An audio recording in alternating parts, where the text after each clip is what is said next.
ವೀಕ್ಷಕರೇ, ಹೊಸ ಶಬ್ದಕ್ಕೆ ಸ್ವಾಗತ. ನಾನು ಅರಫಮಂಚ್. ಇರಾನ್ನಲ್ಲಿ ಜನರು ಇಸ್ಲಾಮಿಕ್ ರಿಪಬ್ಲಿಕ್ ಡೇ ಆಚರಿಸಲು ಬೀದಿಗಿಳಿದು ಬಂದಿದ್ದಾರೆ.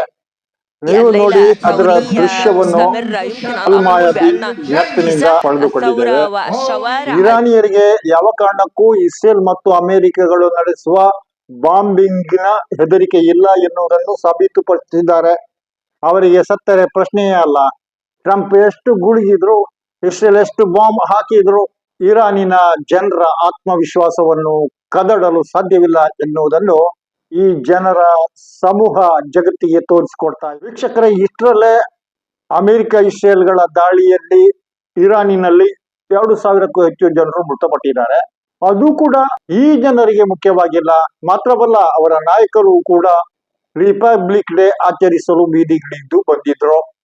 ಯುದ್ಧದ ನಡುವೆ ಕೂಡ ಇರಾನಿಯರ ಈ ಆತ್ಮಬಲವನ್ನು ಜಗತ್ತು ಇವತ್ತು ಕೊಂಡಾಡುವಂತಾಗಿದೆ. ನೋಡಿ ವೀಕ್ಷಕರೇ, ಕುತೂಹಲ ಅಂದ್ರೆ ಅಮೆರಿಕದ ಡಿಸ್ಟ್ರಿಕ್ಟ್ ಕೋರ್ಟ್ ಡೊನಾಲ್ಡ್ ಟ್ರಂಪ್ ರ ಮುಖಕ್ಕೆ ಗುದ್ದಿದೆ.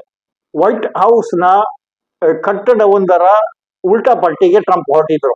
ಐತಿಹಾಸಿಕ ಪ್ರಮುಖವಾದ ಈಸ್ಟ್ ವಿಂಗ್ ಕಟ್ಟಡವನ್ನು ಕೆಡವಿ ಹಾಕಿ ಅಲ್ಲಿ 90,000 ಅಡಿ ಚದರ ವಿಸ್ತೀರ್ಣದ ಬಾಲ್ ರೂಮ್ ಕಟ್ಟುವುದು ಟ್ರಂಪ್ ರ ಯೋಜನೆಯಾಗಿತ್ತು. ಇದಕ್ಕೆ ಡಿಸ್ಟ್ರಿಕ್ಟ್ ಕೋರ್ಟ್ ಜಡ್ಜ್ ರಿಚರ್ಡ್ ಯೋನ್ ಚಾಟಿ ಬೀಸಿದ್ದಾರೆ. ಕಾಮಗಾರಿಯನ್ನು ನಿಲ್ಲಿಸುವಂತೆ ಹೇಳಿದ್ದಾರೆ. ಟ್ರಂಪ್ ಕುರಿತು ತನ್ನ ಆದೇಶದಲ್ಲಿ ಹೇಳಿದ್ದು ಮತ್ತಷ್ಟು ಮಾರ್ಮಿಕವಾಗಿದೆ. ಮಿಸ್ಟರ್ ಪ್ರೆಸಿಡೆಂಟ್, ವೈಟ್ ಹೌಸ್ ಕಾಯಲು ಇರುವ ಕಾವಲುಗಾರ ಮಾತ್ರ. ಅವರಿಗೆ ಬೇಕಾದಂತೆ ಕೆಲಸ ಮಾಡುವುದು ಸಾಧ್ಯ ಇಲ್ಲ. US ಕಾಂಗ್ರೆಸ್ನ ಅನುಮತಿ ಇಲ್ಲದೆ ಯಾವುದೇ ಕಾಮಗಾರಿ ನಡೆಸುವಂತಿಲ್ಲ. ಕೋರ್ಟ್ ಆದೇಶದ ವಿರುದ್ಧ ಟ್ರಂಪ್ ಎಕ್ಸ್ ನಲ್ಲಿ ಪೋಸ್ಟ್ ಹಾಕಿ ಕೆಂಡ ಕಾರಿದ್ದಾರೆ ಮತ್ತು ವೈಟ್ ಹೌಸ್ ಇದರ ವಿರುದ್ಧ ಮೇಲ್ಕೋರ್ಟಿಗೆ ಅಪೀಲ್ ಅನ್ನು ಸಲ್ಲಿಸಿ. ಹೀಗೆ ಕೋರ್ಟಿನಿಂದಲೂ ಟ್ರಂಪ್ಗೆ ಪೆಟ್ಟು ಬೀಳ್ತಾ ಇದೆ. ಅತ್ತ ಇರಾನ್ ಯುದ್ಧದಲ್ಲಿ ಮುಖಭಂಗ ಅನುಭವಿಸುತ್ತಿದ್ದಾರೆ. ಅದರಲ್ಲೂ ಅಮೆರಿಕದ ಜನರು ಬೀದಿಗಿಳಿದು, ಲಕ್ಷಾಂತರ ಜನರು ಬೀದಿಗಿಳಿದು ನೋ ವಾರ್ ನೋ ಕಿಂಗ್ ಎನ್ನುವಂತ ಘೋಷಣೆ ಕೂಗಿ ಟ್ರಂಪ್ ಆಡಳಿತದ ವಿರುದ್ಧ ತಮ್ಮ ಅಸಮಾಧಾನವನ್ನ ಬಹಿರಂಗಪಡಿಸುತ್ತಿದ್ದಾರೆ. ಎಲ್ಲಾ ಕಡೆಯಿಂದಲೂ ಪೆಟ್ಟು ಬೀಳುತ್ತಿರುವ ಟ್ರಂಪ್ ಹುಚ್ಚೆದ್ದಂತೆ ವರ್ತಿಸ್ತಾ ಇದ್ದಾರೆ. ಈಗ ಅವರ ಕೋಪ ತನ್ನ ಮಿತ್ರ ರಾಷ್ಟ್ರಗಳ ಮೇಲೆ ಬಿದ್ದಿದೆ. ನ್ಯಾಟೋದಿಂದಲೇ ಅಮೆರಿಕ ಹೊರ ನಡೆಯಲಿದೆ ಎನ್ನುವಂತ ಎಚ್ಚರಿಕೆಯನ್ನ ನೀಡ್ತಾ ಇದ್ದಾರೆ. ಈವರೆಗೂ ಟ್ರಂಪ್ ಇರಾನಿನ ಮಿಸೈಲ್ಗಳು ಮುಗಿದು ಹೋಗಿವೆ ಎಂದು ಹೇಳ್ತಿದ್ರು. ಆದರೆ ಇವತ್ತು ಇಸ್ರೇಲ್ನ ಟೆಲ್ ಅವೀವ್ ನಲ್ಲಿ ಇರಾನ್ ನಡೆಸಿದ ಕ್ಲಸ್ಟರ್ ಬಾಂಬ್ ದಾಳಿಯಲ್ಲಿ ಅಪಾರ ಹಾನಿಯಾಗಿದೆ. ಇಸ್ರೇಲಿನದ್ದೇ ಮಾಧ್ಯಮಗಳ ಪ್ರಕಾರ ಟೆಲ್ ಅವೀವ್ ಮತ್ತು ಅದರ ಸುತ್ತಮುತ್ತಲಿನ 11 ಸ್ಥಳಗಳಲ್ಲಿ ಇರಾನ್ ಇವತ್ತು ಕ್ಲಸ್ಟರ್ ಬಾಂಬ್ ಸುರಿಯಿತು. ಹೂತಿಗಳ ಬ್ರಿಗೇಡಿಯರ್ ಜನರಲ್ ಯಾಹ್ಯಾ ಸಾರಿ ಹೇಳಿಕೆ ನೀಡಿ ಯಮನ್ನ ಸಶಸ್ತ್ರ ಪಡೆಗಳು ಇಸ್ರೇಲ್ ಆಕ್ರಮಿತ ಪ್ರದೇಶಗಳಲ್ಲಿ ತನ್ನ 3ನೇ ಮಿಲಿಟರಿ ಕಾರ್ಯಾಚರಣೆ ನಡೆಸುವುದಾಗಿ ಘೋಷಿಸಿದ್ದಾರೆ.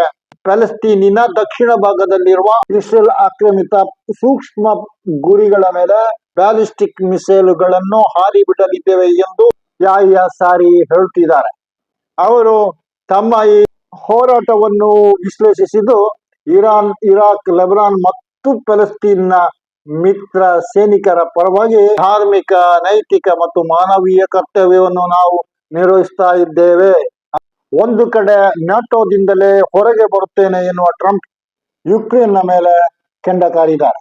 ನಮಗೆ ಅಗತ್ಯವೇ ಇರಲಿಲ್ಲ, ಆದ್ರೂ ಕೂಡ ನಾವು ಯುಕ್ರೇನಿಗೆ ನೆರವು ನೀಡಿದೆವು.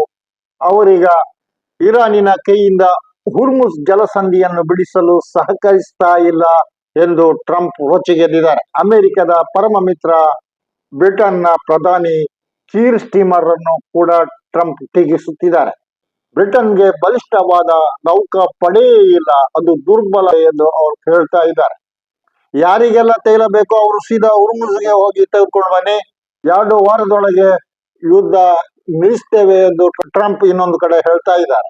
ಯುದ್ಧಕ್ಕೆ ಹೊರಟದ್ದೇ ಇರಾನ್ ಪರಮಾಣು ಬಾಂಬ್ ಮಾಡಬಾರ್ದು ಎನ್ನುವ ಕಾರಣಕ್ಕಾಗಿತ್ತು. ಅದರಲ್ಲಿ ನಾವು ಯಶಸ್ವಿಯಾಗಿದ್ದೇವೆ. ಹುರ್ಮುಜ್ ಉದ್ದೇಶ ಆಗಿರಲಿಲ್ಲ ಎಂದು ಟೆಲಿಗ್ರಾಫ್ಗೆ ನೀಡಿದ ಸಂದರ್ಶನದಲ್ಲಿ ಡೊನಾಲ್ಡ್ ಟ್ರಂಪ್ ಹೇಳಿದ್ದು. ಇಂಡೋನೇಷ್ಯಾ ಲೆಬನಾನ್ ನಲ್ಲಿ ತನ್ನ ಸೈನಿಕರ ಹತ್ಯೆ ಇಸ್ರೇಲ್ ನಡೆಸಿದ್ದನ್ನು ವಿಶ್ವಸಂಸ್ಥೆ ಮುಂದೆ ನಿಂತು ತನಿಖೆ ಮಾಡಬೇಕೆಂದು ಒತ್ತಾಯಿಸ್ತಾ ಇದೆ. ಇಸ್ರೇಲ್ನ ದಾಳಿಯಲ್ಲಿ ವಿಶ್ವಸಂಸ್ಥೆಯ ಶಾಂತಿ ಸೇನೆಯಲ್ಲಿದ್ದ ಇಂಡೋನೇಷ್ಯಾದ ಸೈನಿಕರು ಸಾವಿಗೀಡಾಗಿದ್ದರು. ಅಮೆರಿಕದ ನಡುವೆ ಮಾತುಕತೆ ನಡೆಯಬೇಕೆಂದು ಚೀನಾ ಒತ್ತಾಯಿಸ್ತಾ ಬರ್ತಾ ಇದೆ. ಆದರೆ ಟ್ರಂಪ್ರ ಆಕ್ರಮಣಶೀಲತೆ ಮತ್ತು ಅವಿವೇಕದ ನಿಯಮಗಳು ನಿರ್ಧಾರಗಳ ನಿರಂತರತೆಯಿಂದಾಗಿ ಟೆಹರಾನ್ ಮಾತುಕತೆಗಳನ್ನು ತಿರಸ್ಕರಿಸುತ್ತಿದೆ ಎಂದು ಕೂಡ ಚೀನಾ ಹೇಳ್ತಾ ಇದೆ.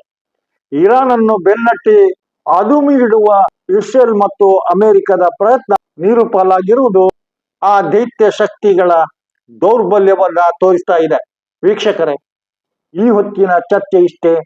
ಇನ್ನೊಮ್ಮೆ ನಿಮ್ಮನ್ನು ಭೇಟಿಯಾಗುತ್ತೇನೆ. ಸಬ್ಸ್ಕ್ರೈಬ್ ಆಗಿ, ಶೇರ್ ಮಾಡಿ, ಕಮೆಂಟ್ ಮಾಡಿ, ಲೈಕ್ ಕೊಡಿ. ನಾನು ರಫ ಮಂಚಿ. ಜೈ ಹಿಂದ್.